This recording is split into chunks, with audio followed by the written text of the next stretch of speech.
Baik, selamat malam semuanya. Eh, Kelompok kami akan menjelaskan tentang klasifikasi cuaca. Ada pepatah yang mengatakan, tak kenal maka tak sayang. Sebelumnya, perkenalkan nama saya Adi Surya dengan NIM akhiran 59. Ada Wahyu Diva dengan NIM akhiran 08. Ada Dodi Aditya dengan NIM akhiran NIM 21. Ada Ngurah Wibowo dengan NIM akhiran 34. Dan ada Gede Baskara dengan akhiran NIM 64. Next slide. Kita masuk ke latar belakang. Dengan mengetahui kondisi cuaca yang akan datang, berbagai aktivitas dapat direncanakan dengan lebih baik.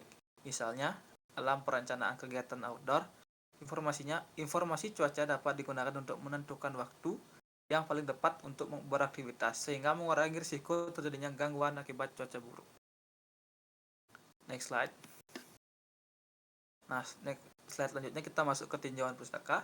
Di sini ada 3, yaitu metode klasifikasi, data warehouse, dan range. Nah, metode klasifikasi adalah teknik dalam data mining yang bertujuan untuk mengelompokkan data ke dalam kategori atau kelas tertentu. Yang kedua ada data warehouse, adalah sistem penyimpanan data yang dirancang untuk menggabungkan dan menganalisis data dari berbagai sumber. Yang ketiga ada Orange, adalah perangkat lunak open source untuk analisis data dan machine learning yang menyediakan antarmuka visual interaktif. Next slide. Sini ada metode. Ada tiga metode yaitu ETL atau Extract, Transform, Load. Yang kedua ada implementasi algoritma yang di dalamnya ada algoritma decision tree dan naive Bayes. Dan ada evaluasi yang di dalamnya ada anemometer are used to measure wind speed. Next slide. Apa sih extra data? Extra data adalah pengumpulan data cuaca historis dari berbagai sumber terpercaya. Kedua ada integrasi data dari sensor meteorologi, stasiun cuaca, dan database iklim. Yang ketiga ada validasi kualitas data mentah untuk memastikan kelengkapan dan konsistensi. Selanjutnya ada transformasi data, pembersihan data, normalisasi dan scaling fitur numerik, encoding variabel kategorikal, feature engineering untuk menghasilkan variabel yang lebih representatif, reduksi dimensi untuk mengoptimalkan performance model. Metode ETL selanjutnya ada loading data, yang dalamnya terdapat penyimpanan data yang telah ditransformasi ke dalam format yang terstruktur. Pembagian datasetnya menjadi lebih training 70%, validation 15%, dan testing 15%. Dan yang terakhir ada persiapan data format yang sesuai untuk input algoritma. Next selanjutnya akan dijelaskan oleh Gede Baskara. Oke, next. Selanjutnya, metode selanjutnya itu adalah implementasi algoritma. Nah, algoritma yang kita gunakan di sini ada 2, yaitu decision tree sama naive Bayes. Decision tree itu merupakan metode dalam data mining yang digunakan untuk membuat model prediktif berdasarkan aturan-aturan keputusan.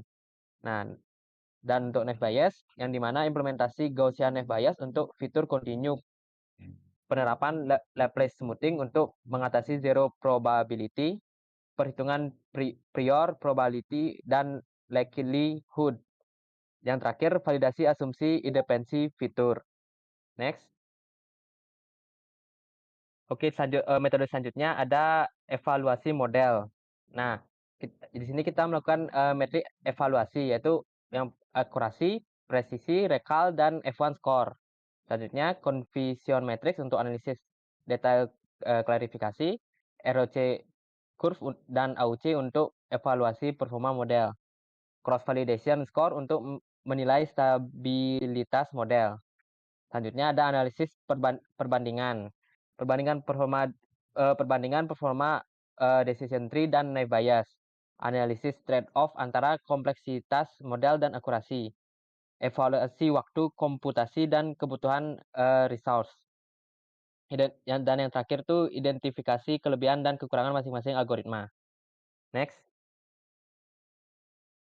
Masih dalam evaluasi model, selanjutnya ada validasi dan optimasi, yaitu pengujian model dengan data testing, fine tuning model berdasarkan hasil evaluasi, analisis error untuk identifikasi area perbaikan, dokumentasi best practice dan lesson learned.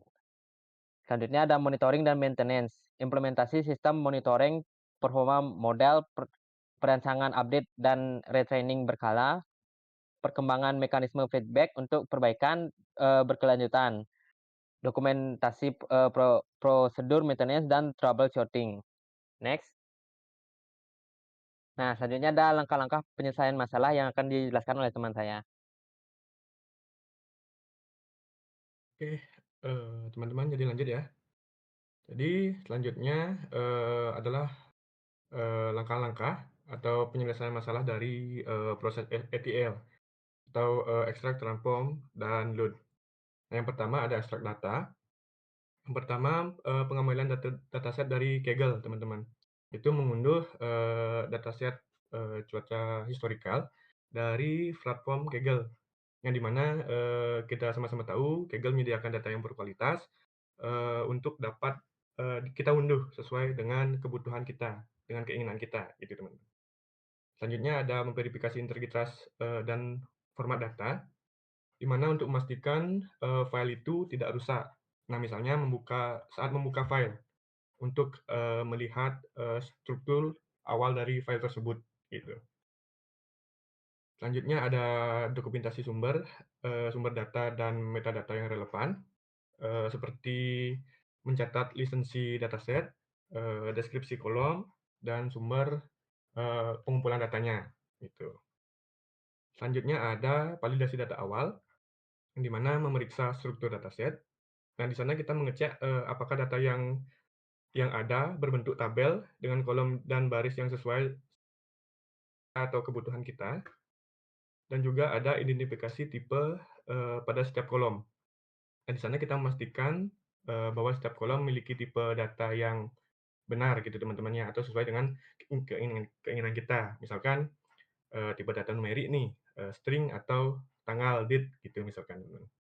Selanjutnya, ada pengecekan jumlah record, dan kelengkapan data, yang di mana kita menghitung total jumlah data, dari baris dan juga kolom, dan memastikan, tidak ada data penting yang hilang dari, data yang kita ambil tersebut, gitu teman-teman. Next. Oke, yang nomor 2 ada transformasi data. Yang pertama kita lakukan adalah pembersihan data, teman-teman. Yang di mana yang pertama menangani, penanganan dari missing values. Di sana kita mengidentifikasi, sel atau baris, yang memiliki data kosong. Yang kedua, menggunakan metode inputasi atau imputation. Misalkan contoh nih, kita mengambil rata-rata, nah median atau mode untuk mengisi kekosongan tersebut, gitu. Selanjutnya memvalidasi hasil pengisian agar tidak mengubah, distribusi data secara signifikan untuk datanya, gitu. Ada juga, penanganan outlier, di mana kita mendeteksi nilai ekstrim menggunakan metode statik seperti IQR atau, interquartile range, atau yang biasa kita tahu itu Z-score ya teman-teman. Ada juga mengevaluasi apakah, outlier tersebut harus dihapus atau disesuaikan atau juga ditangani menggunakan, data anomali gitu teman-teman, atau sebagai anomali datanya tersebut. Dan selanjutnya ada, mendokumentasi alasan dan metode penanganan yang digunakan. Next. Selanjutnya ada, standarisasi format, yang di mana kita menyeragamkan, format tanggal, gitu. Menyeragamkan format tanggal maksudnya misalkan, dari format, DDMM-YYY gitu. Misalkan kita standarisasi menggunakan YYY, years-nya, month-nya, baru date-nya, gitu. Itu untuk menyeragamkan format tanggalnya. Selanjutnya, menambahkan unit pengukuran, misalkan seperti, mengubah semua suhu nih, menjadi Celcius. Awalnya, misalkan Fahrenheit nih, kita, ubah menormalkan menjadi, satuan Celcius gitu. Selanjutnya, konsistensi dalam penamaan.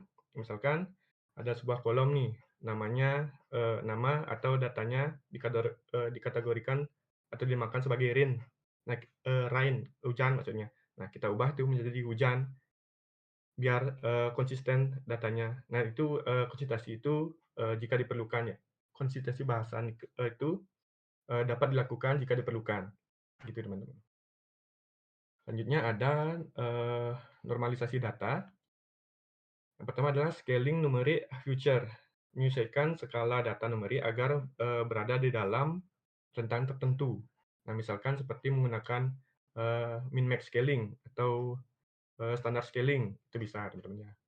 Selanjutnya encoding, categorical variable, di mana mengubah data kategoris menjadi, format numerik seperti, one hot encoding atau, label encoding. Nah, gitu teman-teman. Yang terakhir ada, validasi hasil normalisasi. Nah, di sini kita memastikan bahwa data yang telah, kita ubah atau diubah tetap menjadi relevan untuk, kita analis gitu, untuk dianalisis, gitu teman-teman. Selanjutnya, next. Nah, selanjutnya yang ketiga ada, loading data ke Orange.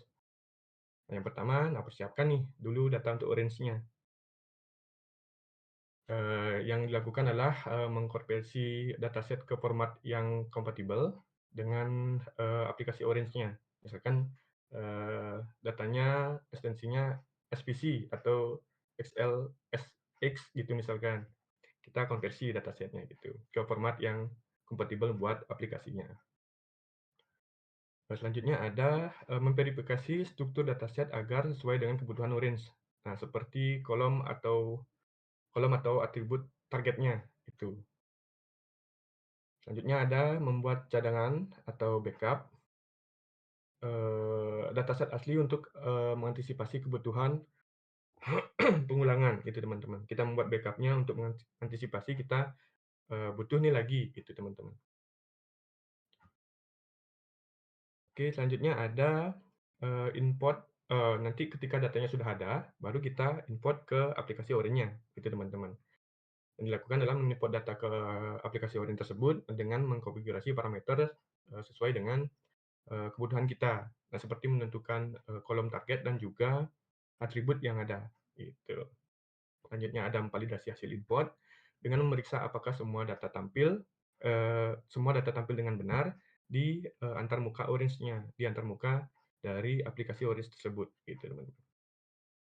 Yang terakhir adalah mendokumentasikan langkah-langkah yang dilakukan, agar proses dapat direplikasi. Nah, itu yang terakhir teman-teman. Next. Oke, untuk materi selanjutnya akan, dijelaskan oleh teman saya. Oke, baik. Di sini saya mendapat bagian menjelaskan poin pemilihan dan pre-processing label. Nah, yang di sini yang pertama itu ada analisis weather type sebagai label. Nah, di sini yang poin pertama itu ada identifikasi unique values dalam weather type. Nah, di sini tuh step pertama tuh kita bisa melakukan ekstraksi seluruh nilai unik pada kolom weather type. Habis itu menghitung frekuensi kemunculan setiap kategori cuaca, memeriksa konsistensi penamaan dan format penulisan, dan dokumentasi kategori yang ditemukan. Nah, untuk yang kedua ada analisis distribusi kelas. Nah, di mana di sini itu bisa memperhitungkan persentase setiap kategori cuaca, bisa visualisasi distribusi menggunakan bar chart atau pie chart. Habis itu bisa identifikasi kategori dominan dan minoritas, dan bisa evaluasi keseimbangan representasi data. Oke, selanjutnya ada evaluasi balance atau imbalance dataset. Nah, di sini tuh bisa juga kita perhitungan rasio antar kelas. Habis itu bisa juga analisis implikasi ketidakseimbangan data. Habis itu identifikasi kebutuhan teknik resampling dan dokumentasi strategi penanganan imbalance. Nah, yang poin kedua itu ada pre-processing label. Nah, di sini ada standarisasi format label, nah di mana bisa penyeragaman format tulisan, capitalization, dan spacing. Habis itu bisa juga penghapusan karakter khusus dan noise. Dan bisa juga konversi ke format yang konsisten dan bisa validasi hasil standarisasi. Oke, selanjutnya ada penanganan kasus khusus. Nah, di sini tuh identifikasi label yang ambigu atau tidak standar. Bisa juga penggabungan kategori yang mirip, dan bisa juga penanganan missing values pada label. Oke, poin selanjutnya itu ada validasi konsistensi label. Nah, di mana di sini tuh dijelaskan pemeriksaan duplikasi dan inkonsistensi. Habis itu yang kedua tuh ada verifikasi kesesuaian dengan domain knowledge. Dan yang terakhir tuh ada testing hasil pre-processing. Oke, next. Nah, di poin selanjutnya ada visualisasi dan eksplorasi data. Nah, di sini ada konfigurasi data table. Nah, yang bagian pertama itu ada setup tampilan kolom. Habis itu yang kedua itu ada pengaturan filter dan sorting. Yang ketiga itu ada validasi tampilan data. Oke, di bagian selanjutnya ada analisis exploratory. Nah, yang ke-1 ada visualisasi distribusi fitur. Yang kedua ada analisis korelasi antar variabel. Dan yang ketiga ada identifikasi pattern dan anomali. Oke, next. Oke, selanjutnya ada pemodelan dan evaluasi. Nah, di sini tuh di bagian pertama tuh ada setup model training. Nah, di mana ada konfigurasi train test split atau 70 berbanding 30. Nah, di sini tuh dijelaskan bisa juga implementasi pembagian dataset, validasi proporsi split, pengecekan distribusi kelas, dan juga dokumentasi proses splitting. Nah, yang kedua tuh ada pengaturan random seed untuk reproducibility. Di sini juga dijelaskan bisa setup fixer random seed, validasi konsistensi hasil, dokumentasi parameter random, testing reproducibility. Oke, yang ketiga itu ada validasi stratifikasi dataset.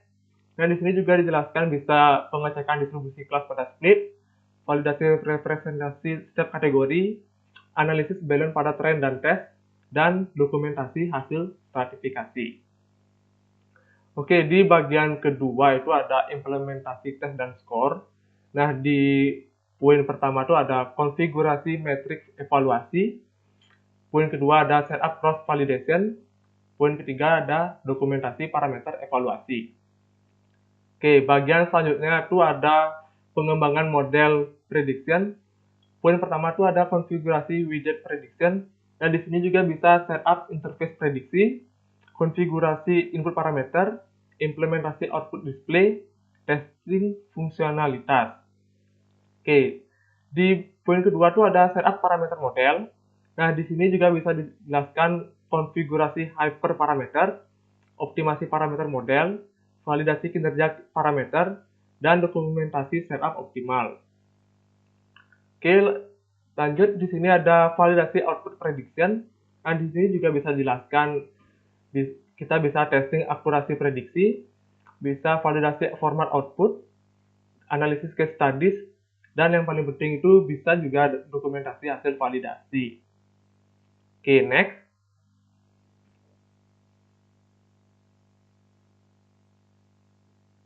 Next. Oke, di sini ada poin testing dan validasi. Yang pertama tuh persiapan data testing. Di sini bisa pembuatan file testing terpisah. Yang kedua itu validasi format dan terstruktur. Yang ketiga dokumentasi skenario testing. Oke, bagian selanjutnya itu ada implementasi testing. Yang pertama itu import data testing. Yang kedua itu koneksi ke model prediction. Yang ketiga itu validasi hasil prediksi. Oke, di bagian selanjutnya ada analisis hasil. Yang pertama itu evaluasi akurasi prediksi. Yang kedua analisis error case. Yang ketiga dokumentasi performance model. Oke, next.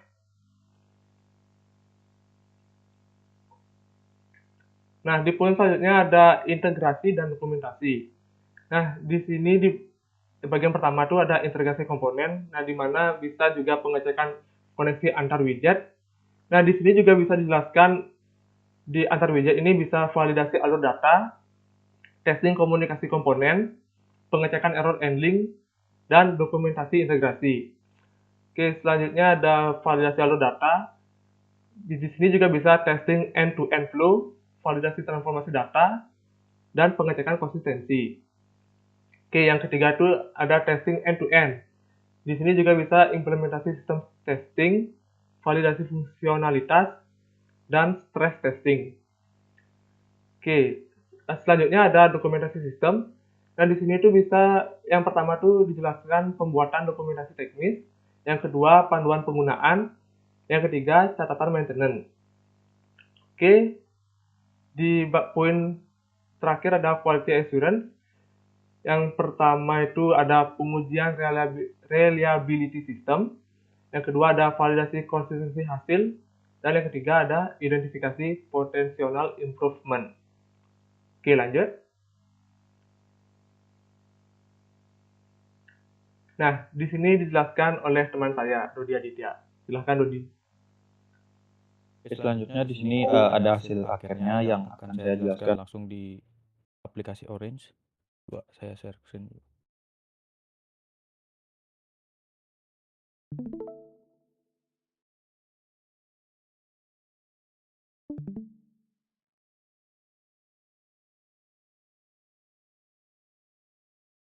Kelihatan ya?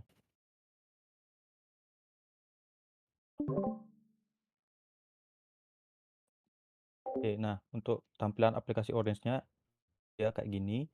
Nah, kita mulai dari kiri dulu. Di sini ada file.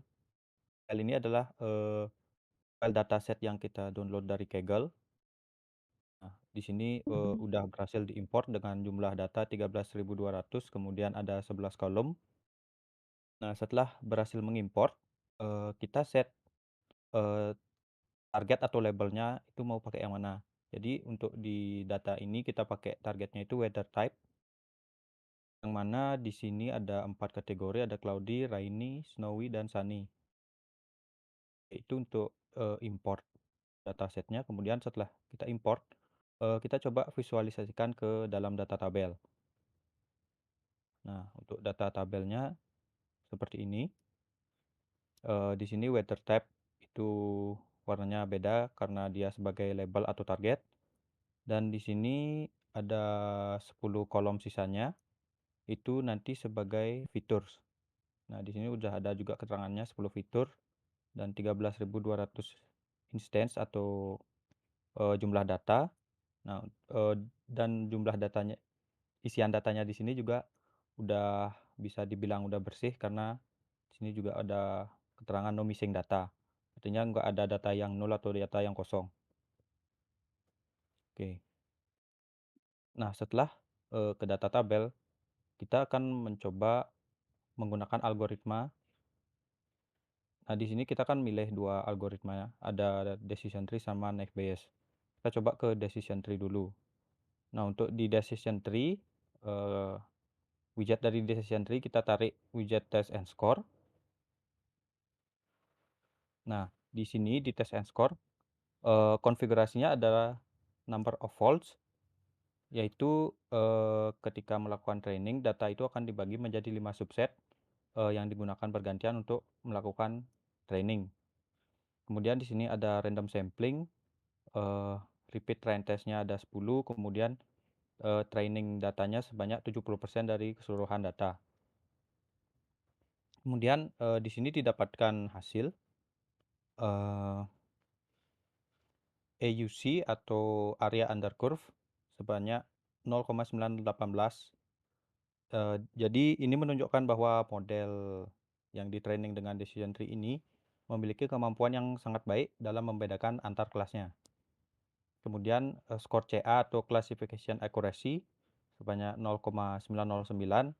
Jadi ada 90,9% data yang diuji dapat diklasifikasikan dengan benar. Kemudian di sini ada skor F1 adalah rata-rata harmonis dari presisi dan recall. Kemudian di sini ada presisi sebanyak 0,909 dan recall ada 0,909 dan MCC atau Matthews Correlation Coefficient sebanyak 0,878.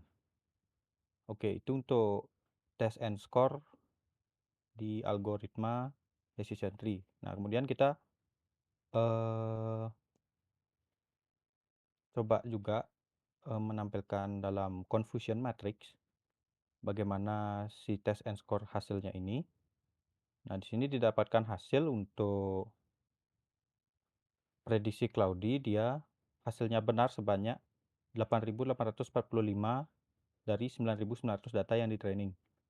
Nah, hasil yang salah itu ke rainy dia sebanyak 538, kemudian snowy 254 dan sunny sebanyak 263. Di sini untuk rainy dia prediksi benarnya 8.957, kemudian snowy 9.219 dan yang terakhir prediksi benar sunny itu 8.968. Oke, jadi seperti yang tadi prediksinya udah mencapai 90% benar dari semua data yang di training sebanyak 9.900. Oke, itu untuk decision tree. Sekarang kita coba di naive Bayes. Untuk konfigurasi test and score-nya sama persis kayak tadi. Ini pakai 5, kemudian 10 dan 70%. Nah, didapatkan hasilnya seperti ini. Jadi skor AUC-nya itu sebanyak 0,973. Ini model yang di-training dengan naive Bayes juga memiliki kemampuan yang sangat baik dalam membedakan antara kelas-kelas targetnya. Kemudian skor CA-nya ada 0,883 atau dalam persentase 88,3%. Kemudian F1-nya 0,883, precision-nya 0,884. Kemudian recall 0,883 dan MCC-nya 0,845. Nah, sekarang kita coba lihat confusion matrix. Nah, confusion matrix-nya didapatkan seperti ini, ada 8166 untuk cloudy dan rainy 8775, snowy ada 9050, kemudian sunny ada 8989. Oke. Nah, sekarang kita akan membandingkan kedua hasil test and score dari decision tree dan naive Bayes. Oke, kita coba buka.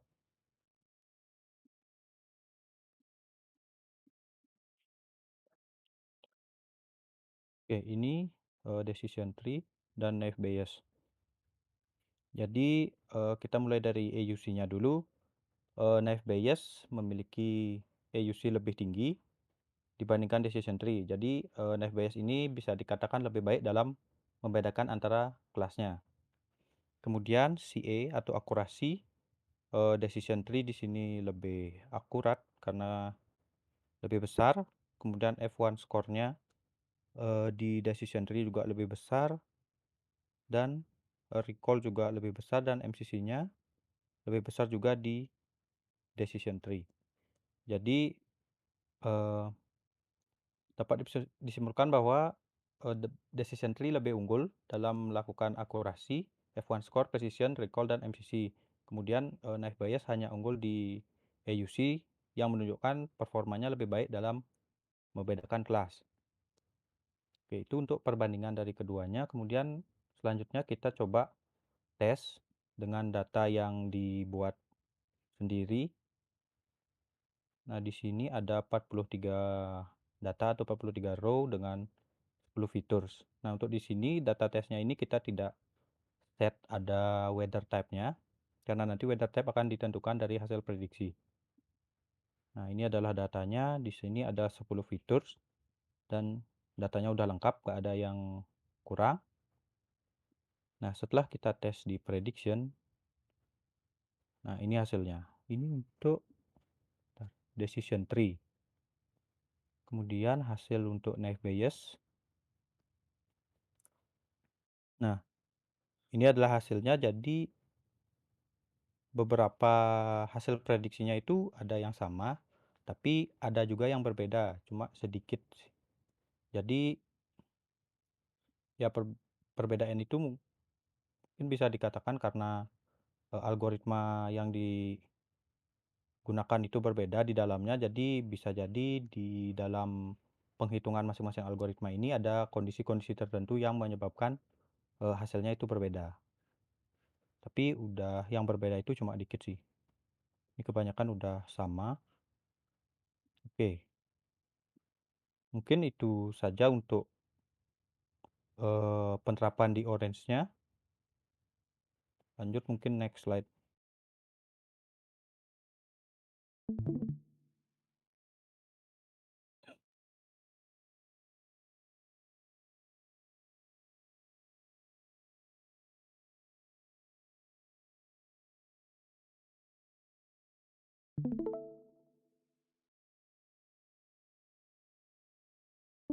Next slide ke kesimpulan. Oke, kesimpulannya di sini adalah model untuk mengklasifikasi cuaca menggunakan decision tree dan FBS menunjukkan performa yang cukup tinggi atau bisa dibilang tinggi, yaitu decision tree lebih unggul dalam akurasi, yaitu 90,9%, sedangkan FBS lebih baik dalam AUC, banyak 0,973. Jadi kedua model ini efektif untuk aplikasi yang nyata seperti agrikultur, energi, dan mitigasi risiko cuaca. Nah, pengembangan ke depannya dapat mencakup monitoring performa, pembaruan data, dan pengembangan antarmuka atau UI. Jadi model ini dapat dijadikan alternatif yang handal untuk melakukan prediksi cuaca. Next.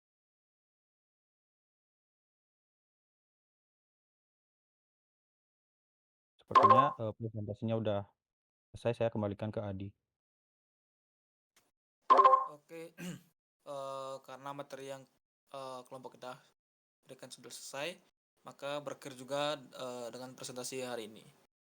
Saya mohon maaf jika ada salah kata atau materi yang kurang lengkap. Saya akhiri dengan selamat malam.